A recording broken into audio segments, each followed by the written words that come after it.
अस्सलाम वालेकुम। आज आपकी मुलाकात डॉक्टर तलत अफजा से मनी एंड बैंकिंग के 32nd लेक्चर में हो रही है। आपको याद होगा कि पिछले लेक्चर में हम बात कर रहे थे सेंट्रल बैंक की, लेकिन अभी सेंट्रल बैंक के कुछ टॉपिक जो है अभी हमने शुरू ही किए थे and then the time did not allow us to finish that topic of. तो आज का लेक्चर बेसिकली हमारे पिछले ही लेक्चर की कंटिन्यूएशन है। लेकिन इससे पहले कि we move any further, I would like to revise what we have done and what we have discussed in the previous lecture. तो हम बात कर रहे थे the role of the central bank. हमने कहा कि जैसा मेरा आपका कहीं ना कहीं किसी न किसी बैंक अकाउंट बैंक के साथ एक डीलिंग चलती है और बैंक जो है वो मेरे डिपॉजिट और विड्रॉल्स का एक रिकॉर्ड रखता है and perform certain services on our behalf. इसी तरह हमारा जो सेंट्रल बैंक है performs the same services on behalf of the government, इसलिए हम उसे कहते हैं गवर्नमेंट बैंक। इसके साथ साथ एक यूनिक सर्विस जो कि सेंट्रल बैंक परफॉर्म करता है on behalf of the government, एक कमर्शियल बैंक जो है वो वाली सर्विस परफॉर्म नहीं करता है। और वो क्या सर्विस है? दैट इज प्रिंटिंग मनी, कि जो सेंट्रल बैंक है वो मनी प्रिंट करता है। रादर हमारा जो सेंट्रल बैंक है it has monopoly power over printing of money and through printing of money हमारा सेंट्रल बैंक जो है वो कंट्रोल करता है money supply as well as the amount of credit available in the economy. Credit और money को जब वो कंट्रोल करता है। इसके अलावा हमारा जो सेंट्रल बैंक है is also known as the bankers bank.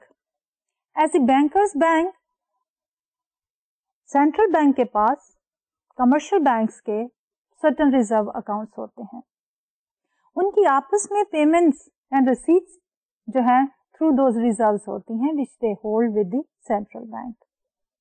Moreover in the face of crisis, in the event कि एक हमारा जो सेंट्रल कमर्शियल बैंक है बिकम्स इलिक्विड, उसके पास लिक्विड कैश नहीं है, तो then it can go to the central bank for borrowing the funds in order to avoid any bank run और crisis in the commercial banking system. तो जब हमारा सेंट्रल बैंक बैंक्स को लोन देता है और उसको हम कहते हैं डिस्काउंट लोन, तो वो basically is acting as the lender of the last resort. Central bank is trying to make sure कि हमारा बैंकिंग सिस्टम जो है वो स्मूथली काम कर रहा है। इसके अलावा उनकी आपस की पेमेंट, जैसे मैंने पहले कहा, वो भी जो रिजर्व्स उनके हैं विद द सेंट्रल बैंक, उनके थ्रू जो है वो डेबिट और क्रेडिट होती रहती हैं। तो central bank basically acts as the government's bank and it also acts as the bankers bank. इसके बाद हमने बात शुरू की कि एक सेंट्रल बैंक को सर्टेन ऑब्जेक्टिव या टारगेट्स दिए जाते हैं and that central bank tries to achieve those targets. The foremost and the most important is the level of inflation, कि एक सेंट्रल बैंक को स्टेबल और लो लेवल ऑफ इन्फ्लेशन को मेंटेन करना चाहिए। अब जो हमारा सेंट्रल बैंक है through the interest rate it conducts the monetary policy, क्योंकि सेंट्रल बैंक का रोल तो है कि वो फाइनेंशियल सिस्टम की वर्किंग को सुपरवाइज करे, रेगुलेट करे। अब what is the tool to conduct the monetary policy? They basically are, number one is printing of the money and the number two is by adjusting the short term interest rate. अब जब objectives की बात करते हैं तो सबसे पहला objective है लो लेवल ऑफ इन्फ्लेशन। अगर गवर्नमेंट जो है इकोनॉमी को रिसेशन से बाहर निकालना चाहती है यानी economy is currently in recession, तो क्या करेगी कि शॉर्ट टर्म इंटरेस्ट रेट्स को लो कर देगी। Bye adjusting the short term interest rates downward, क्या होगा कि it basically is facilitating the borrowers. वो बोरोवर्स हमारी बिजनेसेस भी हो सकती हैं, वो बोरोवर्स जो है हमारे इंडिविजुअल्स भी हो सकते हैं। कि लोअर इंटरेस्ट रेट में और आप भी देखें कि अगर इंटरेस्ट रेट लो होंगे तो हमें टेम्पटेशन होती है कि वी शुड बोरो, क्योंकि cost of borrowing has gone down. तो जब हम बोरो करते हैं तो इंडिविजुअल्स तो हैं, they would like to purchase durable goods, housing के लिए कर सकते हैं, ऑटोमोबाइल्स के लिए कर सकते हैं, अदर कंज्यूमर ड्यूरेबल आइटम्स के लिए हम बोरो कर सकते हैं, because the cost of the borrowing has gone down. Similarly businesses जो हैं, जब वो देखेंगे कि इंटरेस्ट रेट कम हो गया है तो they will be tempted to borrow funds and expand their businesses. Investment बढ़ेगी एंड आउटपुट बढ़ेगी। दूसरी तरफ जब कंज्यूमर्स भी ये सारी चीजें खरीदना चाहते हैं तो उनकी डिमांड फॉर दोज गुड्स जो है वो बढ़ जाती है, and the producers of the consumer durable item वो भी अपनी आउटपुट बढ़ा देंगे। सो पुटिंग एवरीथिंग टुगेदर, होगा क्या कि ड्यूरिंग द रिसेशन जब सेंट्रल बैंक इंटरेस्ट रेट को लो करता है तो ओवरऑल इकोनॉमिक एक्टिविटी लेवल बढ़ जाती है, ग्रोथ रेट जो है वो बढ़ जाता है, एंड ऑफ कोर्स इन्फ्लेशन जो है वो भी कम हो जाती है। वेयर एज जब हम बूम की बात करते हैं तो अगेन बूम में हमारा सेंट्रल बैंक जो है वो रोल प्ले कर सकता है bye increasing the interest rate. Boom में नॉर्मली हम ये देखते हैं कि हमारा इन्फ्लेशन रेट भी हाई होने के चांसेस काफी ज्यादा होते हैं। So by increasing the interest rate and cutting down on certain investment levels and the output level, central bank adjust कर देता है इसको डाउनवर्ड। फिर आया हमारा दूसरा objective for the central bank and that was related to the growth, and we said high stable growth accompanied by higher employment level, कि again economy जो है वो कभी जो है वो एक्सपेंशन की तरफ है, कभी जो है वो कंट्रैक्शन की तरफ है। हर इकोनॉमी जो है वो एक बिजनेस साइकिल को एक्सपीरियंस करती है, और बिजनेस साइकिल में हमारे पास जो फेजेस हैं उनमें हमारे पास रिसेशन है एंड देन रिकवरी है, जब हम रिसेशन से निकल के एक्सपेंशन की तरफ जाते हैं। रिकवरी के बाद बूम है and then of course the boom से नीचे जो है वो हमारे पास डिक्लाइन आ जाती है। तो हमारा जो सेंट्रल बैंक है उसका role through the money supply and the short term interest rate adjustment क्या होना चाहिए कि ग्रोथ रेट स्टेबल भी हो और हाई हो, उसके साथ साथ attached with that is the level of employment, के लेवल ऑफ एम्प्लॉयमेंट भी हाई हो। उसके बाद जो हमारा थर्ड ऑब्जेक्टिव था for the central bank, that was the stability of the financial system. अब फाइनेंशियल सिस्टम अगर हमारा स्टेबल नहीं होगा, उसमें डिस्ट्रप्शंस आएंगी, that will create a systematic risk, और सिस्टमैटिक रिस्क ऐसा रिस्क है जो कि इंडिविजुअल है उसके लिए कुछ नहीं कर सकते, is something beyond the control of the individual borrower and the lender.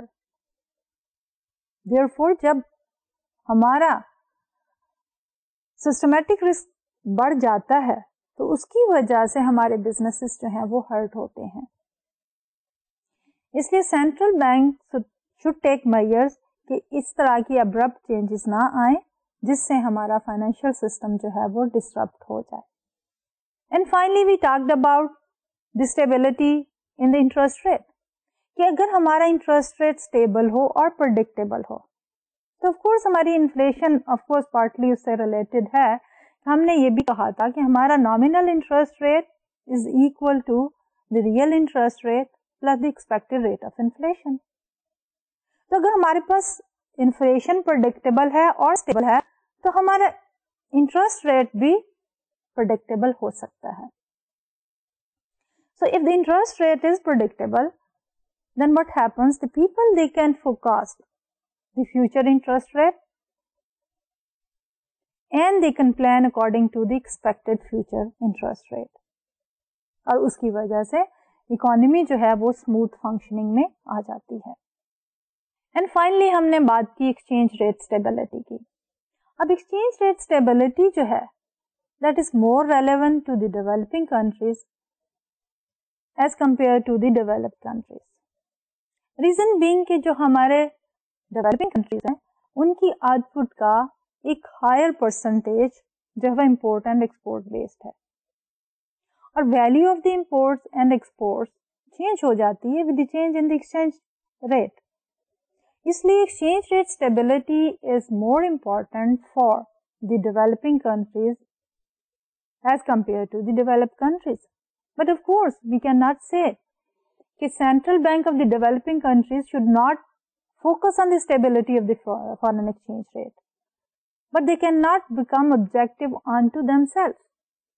We need the stability of the interest rate and the foreign exchange rate to have stability in the growth rate. तो ये तो थे certain objective जो कि हमारे central bank को follow करने हैं. तो उसके बाद हमने बात शुरू की थी कि if we put everything together तो हमारा एक सक्सेसफुल सेंट्रल बैंक जो है उसको किस तरह ऑपरेट करना चाहिए. तो उस सिलसिले में हम बात कर रहे थे कि हमारा जो सेंट्रल बैंक है it plays a very important role in the stability of the financial system. Rather our monetary authorities conduct the monetary policy through the central bank. Therefore, we need to focus more on the central bank. Though in the olden days, the central banks were there, but their role was not what the modern central bank is performing nowadays. इसलिए we need to focus on certain areas, ताकि उन areas को अगर हम limelight में लाएं, तो हमारा central bank जो है successfully अपना function जो है वो perform कर सके. तो उसमें सबसे पहली बात जो है that is related to the independence of the central bank, कि हमारे सेंट्रल बैंक को इंडिपेंडेंट होना चाहिए. नंबर 2, हम बात करते हैं कि it should be accountable to the public, कि जो भी उनकी ट्रांजैक्शंस है वो फेयर होनी चाहिए. जो गोल्स उनको दिए गए हैं उनको अचीव करना चाहिए सेंट्रल बैंक को, and they should be held accountable to the general public. And then they should have transparency in their transactions, transparent in its policy actions. And finally हमारा जो सेंट्रल बैंक है, जैसे transparency में हम बात करते हैं कि वो जो भी ट्रांजैक्शन करता है क्लियर उसका रिकॉर्ड होना चाहिए और रिकॉर्ड जो है वो ट्रांसपेरेंट होना चाहिए. और फाइनली हम बात करते हैं कि हमारा जो सेंट्रल बैंक है should be very clear in its communication to the other financial institutions, other banks, क्योंकि it is acting as the bankers bank. The central bank also act as the regulator of the financial system. So that function is very, very important. अब हम शुरू करते हैं from the independence of the central bank. हमारी जो government है normally in most of the countries we believe on the democracy. So the elected government जो है they have the politician as the policy makers. The policy makers who basically are the politicians, they have certain agenda of their own. They want to show that they have achieved certain targets for the general public. तो उनके objective जो हैं वो consistent नहीं हो सकते with the central bank objective, क्योंकि वो तो ये चाहते हैं कि शॉर्ट टर्म में ही during the tenure they would like to focus on increase in employment and increase in GDP. which may come at the expense of higher inflation in the long run. क्योंकि वो क्या करेंगे? They would like to go for a decrease in the interest rate. कि अगर interest rate कम कर दें, investment activity बढ़ जाएगी, बोरिंग बढ़ेगी, इंडिविजुअल्स की भी और उसके साथ साथ बिजनेसेस की भी. और बोरिंग बढ़ने के साथ साथ क्या होगा? इकोनॉमिक एक्टिविटी लेवल बढ़ेगा और economy will show a growth in GDP. Employment भी बढ़ जाएगी एंड वो अपने इलेक्टोरल को जो है वो खुश कर देंगे. But of course from the central bank point of view short term में तो ये रिजल्ट्स होंगे, but over a longer period of time क्या होगा? It may result in higher inflation which is not good for the health of an economy.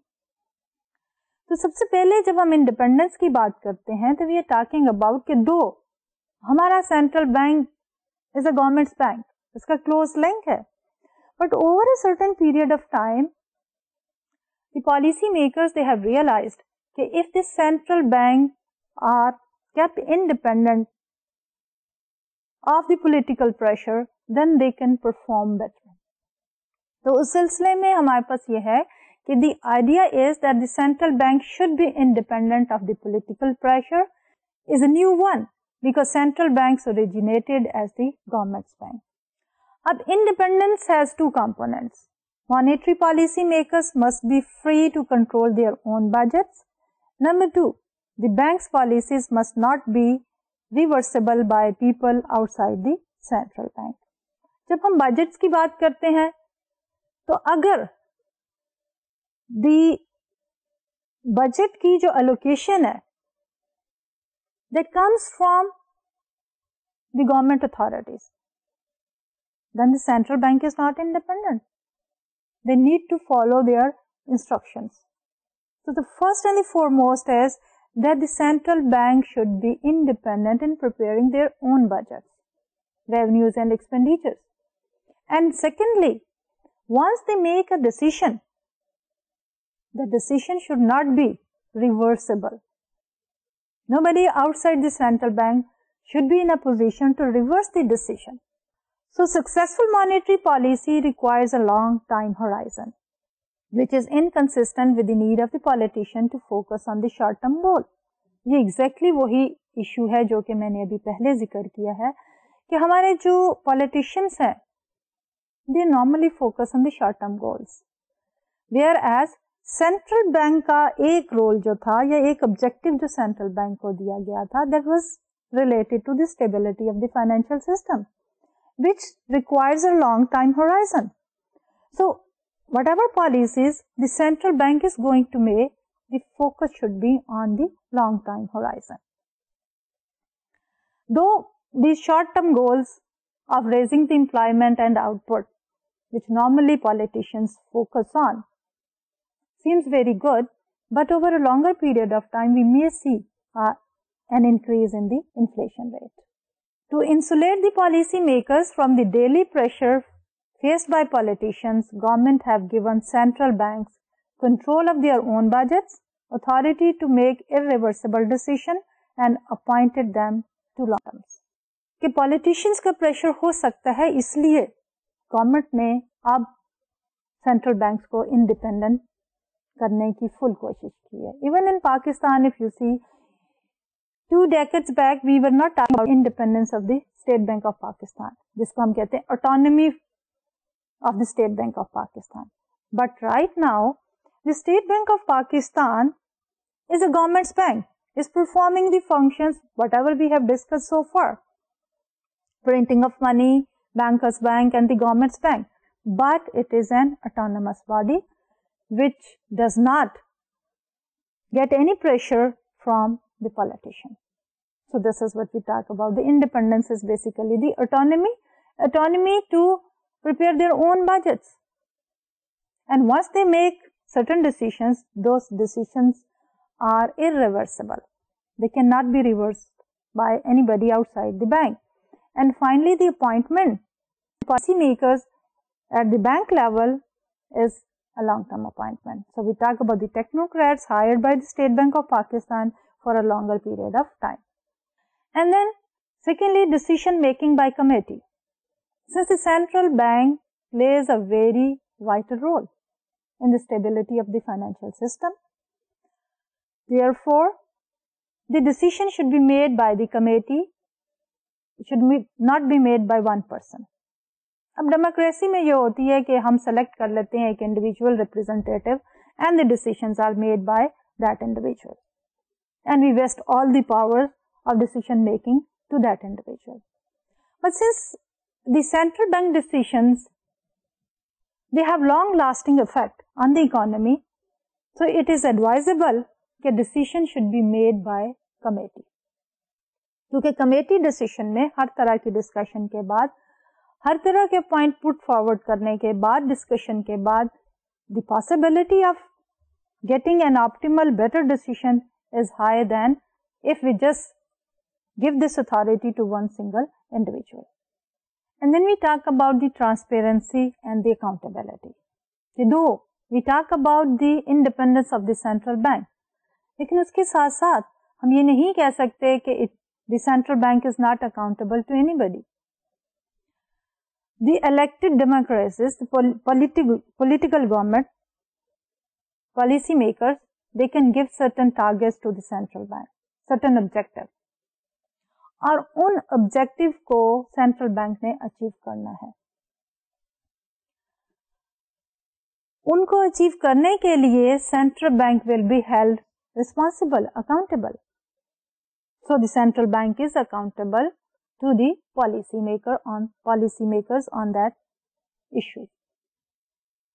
Whatever the targets and the goals are given by the policy maker to the central bank is accountable to the policy maker on those issues. लेकिन इसकी operational detail, decision making, budgeting and everything जो है that is not influenced by the policy makers, उसमें वो independent है. उसके बाद आती है बात ट्रांसपेरेंसी की. तो ट्रांसपेरेंसी में हम ये कहते हैं कि हमारा सेंट्रल बैंक जो भी ट्रांजैक्शंस करता है, जो भी प्रोसीजर फॉलो करता है, उसकी बाकायदा रिकॉर्डिंग होनी चाहिए, ट्रांसपेरेंसी होनी चाहिए. उसमें जो है वी टॉक अबाउट कि वो पब्लिश करे अपनी फाइनेंशियल स्टेटमेंट, और उन फाइनेंशियल स्टेटमेंट में सारी ट्रांजैक्शन जो हैं वो they should be very transparent and should be available to the general public. The institutional means for assessing accountability and transparency differ from one country to the other. कि किस तरह से हम मेजर करते हैं और क्या टारगेट्स हैं वो असाइन किए जाते हैं to the central bank. They vary from one country to another country. कुछ कंट्रीज जो है वो numerical figure of the inflation दे देते हैं कि inflation should not be higher than 3% for example, whereas others they do not give certain explicit number. Similar differences exist in the timings and the content of information made public by the central bank. जैसे transparency में भी है कि कुछ banks जो है central bank कुछ countries में बहुत छोटे इंटरवल के बाद जो है वो अपनी फाइनेंशियल स्टेटमेंट तैयार करके जनरल पब्लिक को देते हैं, whereas the other banks जो हैं वो उनका टाइम पीरियड जो है वो ज्यादा होता है for publishing. So the practice varies but the main theme remains the same कि central bank should be accountable and transparent in their actions. अब इसी चीज को हमने डेटा कलेक्ट करके इस ग्राफ पे शो किया है कि inflation and central bank independence for the period 73 to 1988. On the x-axis, we have taken the index of central bank independence. जितना ज़्यादा चला जाता है, say starting from 1 up to 4, उतना ही central bank जो है is considered as more independent in their decision making. On the y-axis, we have taken the average inflation rate. So we look at the extremes here, Switzerland and the Germany. There the central banks were more independent during this time period. Therefore, they have the lowest inflation rate. If you look at the New Zealand, Spain, Italy, for example, there the index of the central bank independence is low and therefore the inflation rate is high. So what we see here is a negative relationship between the central bank independence and the rate of inflation. अगर central bank जो है वो independent ज्यादा है तो inflation rate will be लो. इसकी क्या वजह है?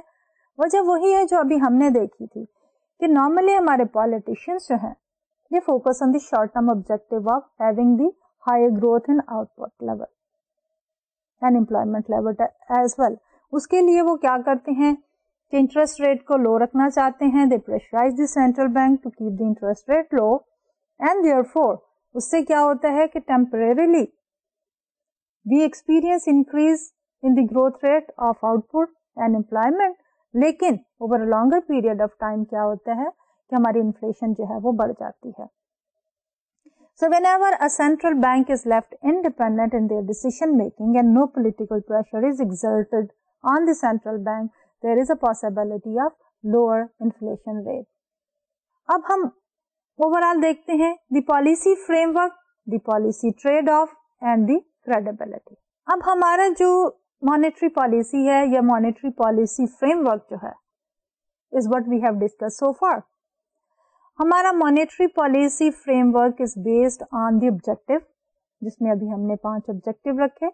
उन ऑब्जेक्टिव के बाद हम अकाउंटेबिलिटी की बात करते हैं, ट्रांसपेरेंसी की बात करते हैं and of course then final result. ये सारा हमारा जो है वो पॉलिसी फ्रेमवर्क है. उसके अंदर एक एडेड डायमेंशन ये भी है कि central bank should be a good communicator to the other banks. This monetary policy frameworks exist to resolve the ambiguities that arise in the course of the central bank's work and also clarifies the likely responses when goals are in conflict with one another. अब हम ये policy framework जो है वो क्यों बनाते हैं? ताकि हर चीज जो है वो clearly defined हो. Objective हमने define कर दिए, ये हैं. Central bank is held accountable. The central bank should have the transparency and then it should have a very good communication with the other financial institutions and the commercial banks. So once that policy framework has been defined, it helps to achieve those objectives. जहां कहीं objective में trade off है वो भी clearly define किया जाता है and it will facilitate to achieve the overall objective of higher growth, stable inflation and everything. The central bankers face the trade-off between inflation and growth on a daily basis. अब अगर हम growth बढ़ाते हैं तो inflation बढ़ जाती है. We need to keep the inflation low and we to have the higher growth rate in the output.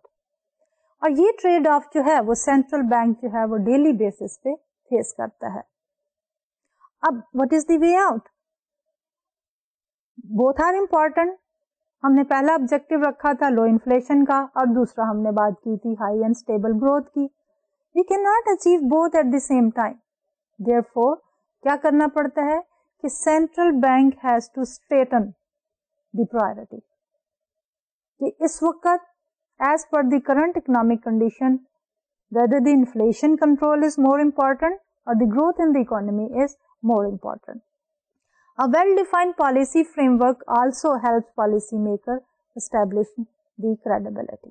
अब इसी सारी डिस्कशन को हमने sum up किया है on this slide कि the principles of central bank design. The first one, अब जब हम कहते हैं central bank design, we are talking about a successful modern bank कि एक बैंक जो है वो जो कि expect करते हैं हम कि will be able to successfully perform its function. तो उनमें सबसे पहले है independence. To keep inflation low, monetary decisions must be made free of political influence. Number 2, decision making by committee. Pooling the knowledge of a number of people yields better decisions than decision making by an individual. Thirdly, accountability and transparency. Policy makers must be held accountable to the public they serve and clearly communicate their objectives, decisions and methods. And finally, policy framework. Politicians must clearly state their policy goals and their trade-off among them. और फिर central bank जो है वो इस policy framework के अंदर रहते हुए सर्टन ऑब्जेक्टिव जो है वो अचीव करना चाहेगा। अब हम हर चीज को इकट्ठा रखते हैं, fitting everything together, and we are focusing on the central bank and the fiscal policy. अब फिस्कल पॉलिसी क्या होती है? Fiscal policy deals with the government budget. What is basically a government budget? The government budget is a statement of government revenues and the government expenditure. जैसे हम कहते हैं हम अपने घर का बजट बनाएं फॉर एग्जाम्पल, तो उसमें क्या है, हम ये देखते हैं हमारी इनकम कितनी है, किस किस सोर्स से हमें कितनी कितनी इनकम आएगी, कहाँ कहाँ हमने खर्च करना है, और नेट क्या है हमारे पास, सरप्लस इनकम है यानी सेविंग है, या डेफिसिट है इनकम, एक्सपेंडिचर ज्यादा है, तो we need to arrange for a loan. Even businesses जो है वो भी रेगुलर बेसिस पे अपने बजट बनाती हैं, कैश बजट बनाती हैं, जिसमें वो सोर्सेज ऑफ कैश, कहाँ से कैश आएगा और कहाँ कैश जो है वो स्पेंड करेंगे। अल्टीमेटली क्या है, कैश का अगर सरप्लस है they would like to make investment on the short term basis, और अगर कैश डेफिशिएंट है they would try to make arrangement for the short term loan. तो इसी तरह गवर्नमेंट का भी एक बजट होता है। गवर्नमेंट के बजट में we talk about the revenues of the government and we talk about the expenditures of the government. अब इस गवर्नमेंट बजट को प्रिपेयर करने में central bank does not play any role. There is no direct role of the central bank in the preparation of the government budget. Government की revenue की sources क्या हैं? All the taxes and the duties, business taxes, direct taxes, indirect taxes, personal taxes, all of these, excise duties and the other duties, these are the sources of the revenue for the government. Expenditure side पे क्या आता है कि we talk about the expenditure on the health, education, infrastructure and providing other public utilities.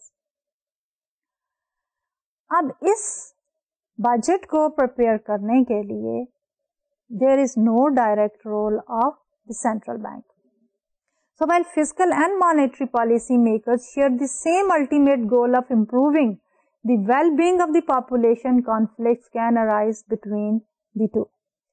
कि although central bank does not have any direct role in the preparation of the budget और does not directly participate in the fiscal policy, लेकिन अभी हमने ये देखा था कि हमारे सेंट्रल बैंक का रोल क्या है, to have the stable and high growth rate in economy.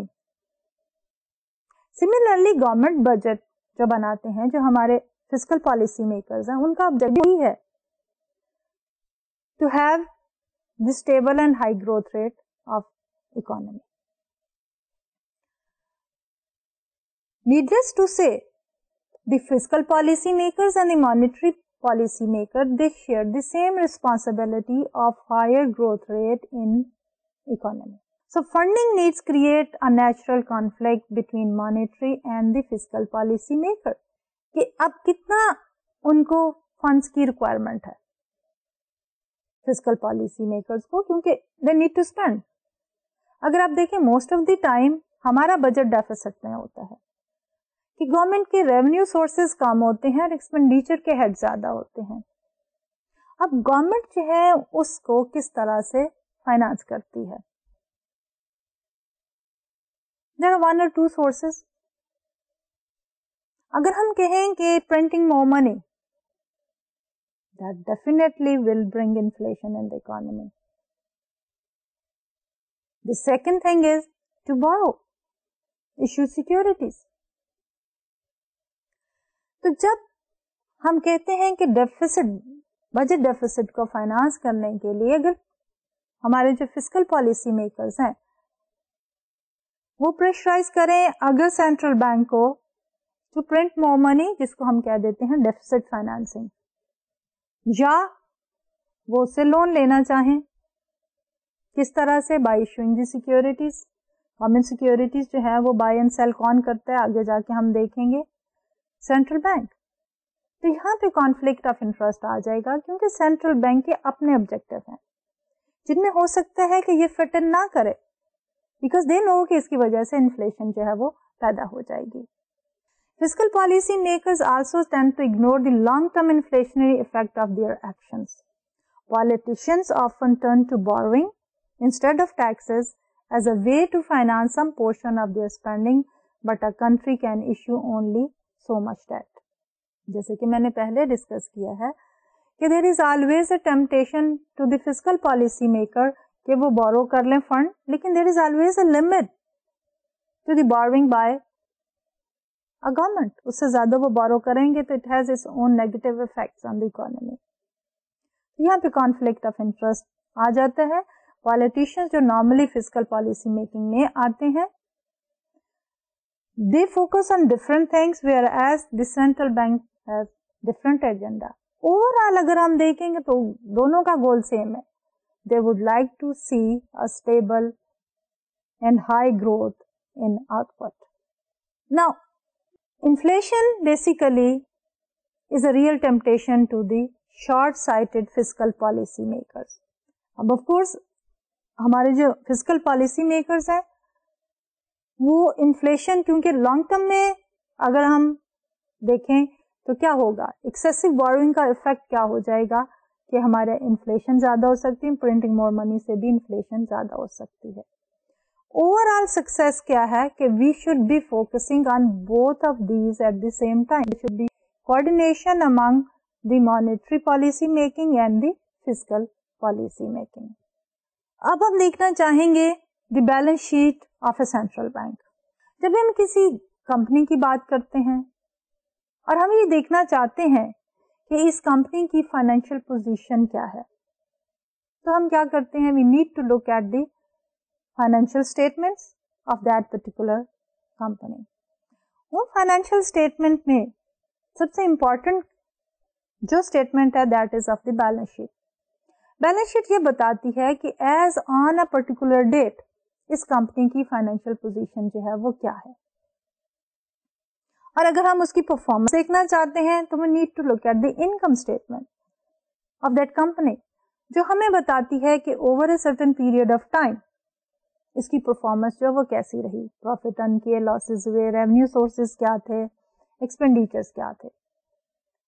Similarly जब हम कहते हैं कि central bank is accountable and of course they should be transparent, और ट्रांसपेरेंसी में हमने ये कहा था कि it should prepare his financial statements and should make it public.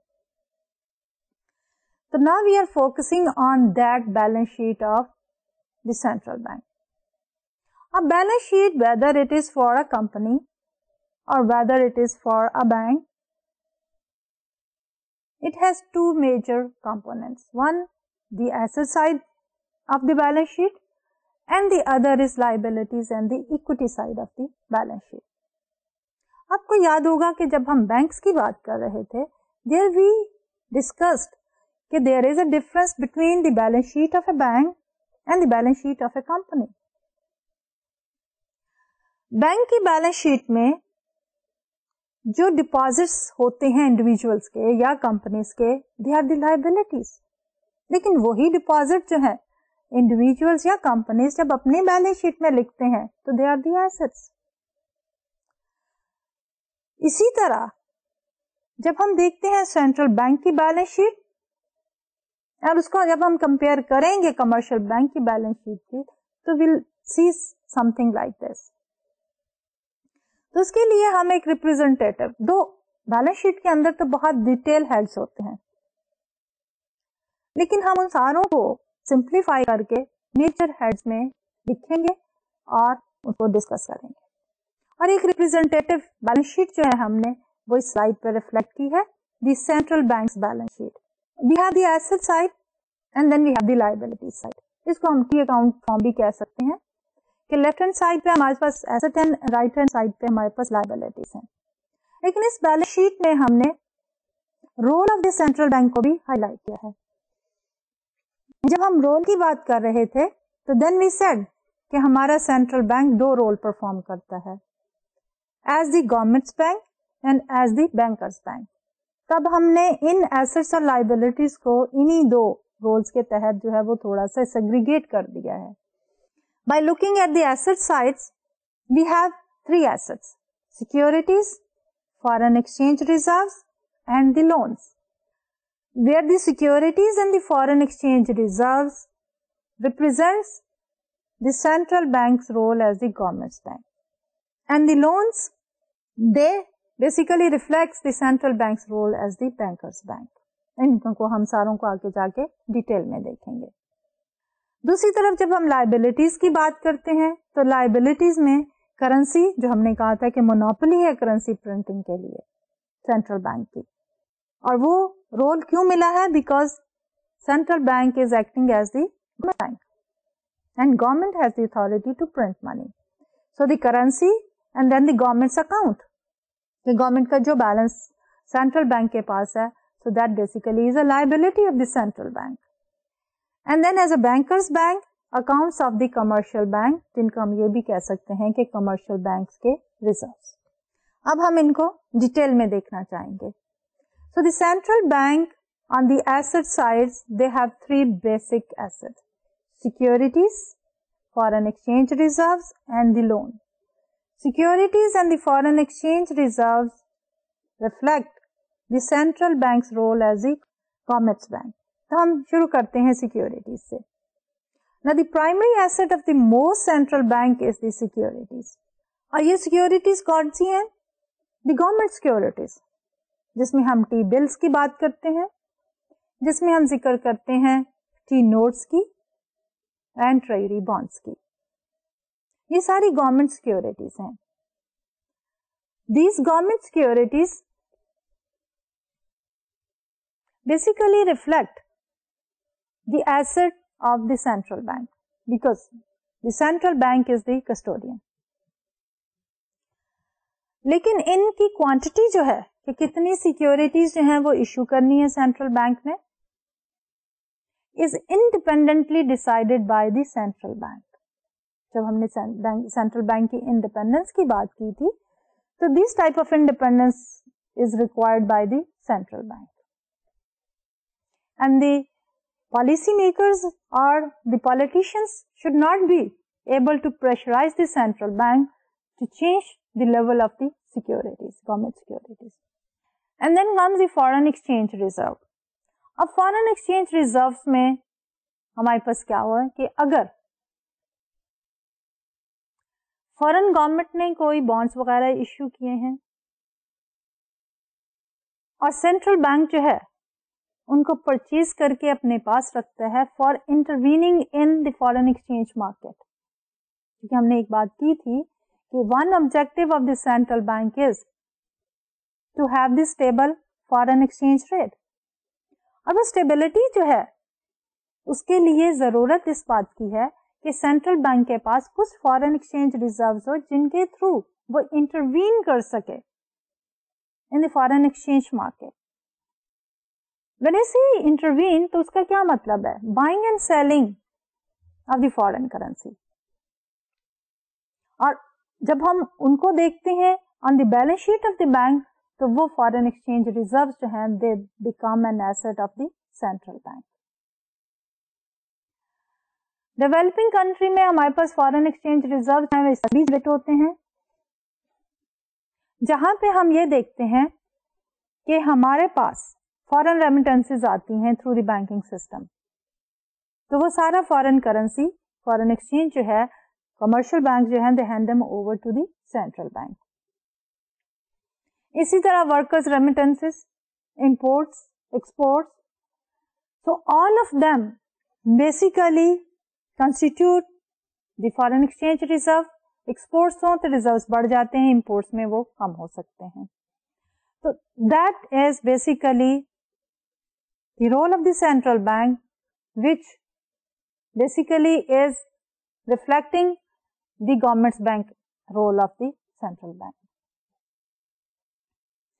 तीसरा जो एसेट है हमारा लोन्स। अभी हमने बात की थी कि सेंट्रल बैंक का role as the lender of the last resort, कि जब हमारे कमर्शियल बैंक इनसॉल्वेंट हो, इलिक्विड हो जाते हैं, but they are solvent, so they can go and borrow from the central bank. और वो बोरोइंग जो है सेंट्रल बैंक की, हम उसको कहते हैं डिस्काउंट विंडो बोरोइंग। तो जो हमारा सेंट्रल बैंक है, जब वो लोन देता है to the other bank, so that becomes an asset of the central bank. There is another source of the loan which is float. What basically is a float? कि हमारे सारे banks जो हैं legally they are supposed to keep a certain level of reserves with the central bank. अब उनके accounts जो हैं वो मेंटेन हैं, उन्होंने किए हुए विद द सेंट्रल बैंक। तो जब एक बैंक पेमेंट करता है टू द अदर बैंक, तो व्हाट हैपेंस कि सेंट्रल बैंक पेमेंट कर देता है, डेबिट कर देता है, सॉरी, जिस बैंक को वो अमाउंट मिलनी है सेंट्रल बैंक उसके अकाउंट को क्रेडिट कर देता है। लेकिन वो एक क्लियरिंग हाउस का रोल भी अदा कर रहा है हमारा सेंट्रल बैंक। वो पेमेंट जो है वो जब तक क्लियर नहीं हो जाती, उस बैंक का अकाउंट डेबिट नहीं होता। लेकिन जिस बैंक ने वो अपने रिजर्व की अमाउंट को शो किया है कि इस बैंक ने मेरी इतनी अमाउंट पे करनी है, तो उसका अकाउंट फौरन क्रेडिट हो जाता है। तो उस बैंक का अकाउंट क्रेडिट हो गया, लेकिन दूसरे बैंक का अकाउंट अभी पेइंग बैंक का अकाउंट डेबिट नहीं हुआ। तो for that time period we may से कि सेंट्रल बैंक ने एक लोन दे दिया है टू दैट बैंक, तो उसको हम फ्लोट को भी कहते हैं। It is also one component of the loan. Now, through its holdings of the treasury securities, the central bank controls the discount rate and the availability of money and credit. अब securities जो है हमने कहा this is one of the assets of the bank. आगे जाके हम ये भी देखेंगे किस तरह open market operation के through central bank जो है buying and selling of the securities करता है और उससे जो है वो money supply जो है वो control करता है। तो ये government securities जो है they play a very important role in conducting the monetary policy. Now we come to the liability side of the balance sheet. There are three main liabilities. Currency, the government's deposit account, the deposit accounts of the commercial bank. Currency and the government's deposit account, the first two, they represent basically the central bank's role as the government bank. Whereas the third one, जिसको हम कह रहे हैं deposit account of the commercial bank, they represent the banks role as the bankers bank. Currency, nearly all central banks have a monopoly on the issuance of currency, and currency accounts for over 90% of the central bank's liabilities.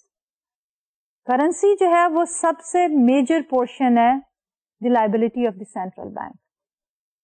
लेकिन उसके साथ साथ हमारे पास government का bank भी है। जैसे हमने पहले कहा कि हमारे लिए कमर्शियल बैंक जो रोल परफॉर्म करते हैं, वही रोल सेंट्रल बैंक परफॉर्म करता है for the government. And thirdly, जो अकाउंट हमारे कमर्शियल बैंक्स मेंटेन करते हैं with the central bank, that is a liability. जैसे हम जो डिपॉजिट बैंक के साथ रखते हैं, that is our asset but is the liability of the bank. इसी तरह जब कमर्शियल बैंक्स अपने रिजर्व्स रखते हैं, अपना अकाउंट रखते हैं with the central bank, so they are the assets of the commercial bank but they are the liability of the central bank. Then comes reserves. Commercial bank reserves consist of cash in the bank's own vault and the deposits at the central bank, which function like the commercial bank's checking account. और जो हमारे central bank है, by changing these reserve requirement, they can also conduct the monetary policy.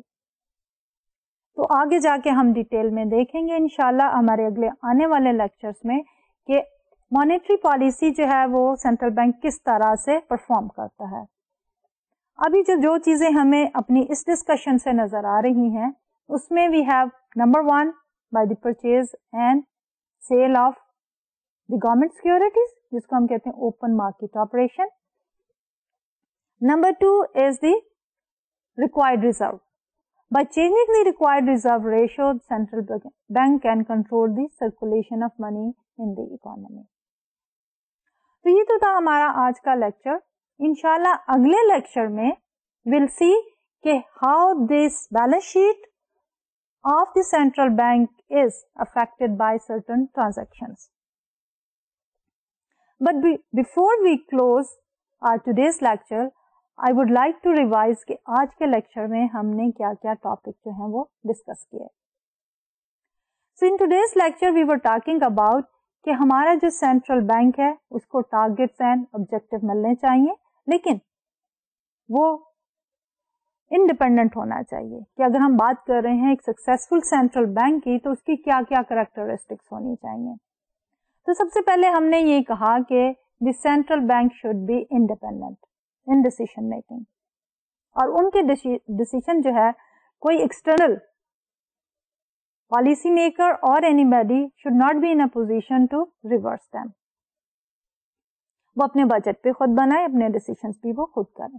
But that does not mean कि they are accountable. Policy makers, politicians, उनको जो है targets दें, वो टारगेट्स की भी हमने अभी बात की थी, और फिर they should be held accountable on those targets. And they should also be transparent. Publish करें अपने फाइनेंशियल स्टेटमेंट, सारी ट्रांजैक्शंस रिकॉर्ड करें, and they should make it available to the general public. In addition to that वो अपनी communication with the commercial bank जो है उसको भी बहुत इफेक्टिव रखें, क्योंकि हमारे दूसरे कमर्शियल बैंक जो हैं they also constitute one important role, और they constitute one important part of conducting the monetary policy. और उसके बाद हमने डिस्कशन शुरू की थी कि हमारा जो सेंट्रल बैंक है उसकी बैलेंस शीट जो है वो किस तरह से होती है. On the balance sheet we have the asset sides and we have the liability side, and then we had the detailed discussion on the asset as well as the liabilities of the central bank. तो ये तो था हमारा आज का lecture. इंशाल्लाह अगले lecture में we'll see how various transactions जो हैं they affect this balance sheet of the central bank. तो आज के लिए डॉक्टर तलत को इजाजत दीजिए. अल्लाह हाफिज.